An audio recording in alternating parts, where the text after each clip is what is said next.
Breaking news. Supreme court తీర్పుపై speaker గడ్డం ప్రసాద్ కుమార్ స్పందించారు. తీర్పు వచ్చిన విషయం ఇప్పుడే తెలిసిందన్నారు. న్యాయ నిపుణులతో చర్చిస్తా అన్నారు గడ్డం ప్రసాద్.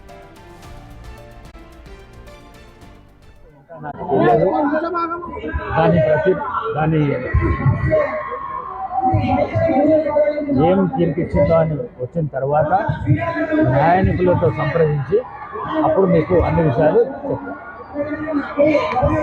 తీర్పు ఇంకా నాకు తెలియదు. దాని ఏం తీర్పిచ్చిందో అని వచ్చిన తర్వాత న్యాయ నిపుణులతో సంప్రదించి అప్పుడు మీకు అన్ని విషయాలు చెప్తాను.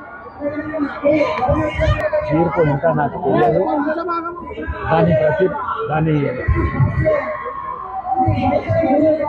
ఏం తీర్పిచ్చిందో అని వచ్చిన తర్వాత న్యాయ నిపుణులతో సంప్రదించి అప్పుడు మీకు అన్ని విషయాలు చెప్తాను. తీర్పు ఇంకా నాకు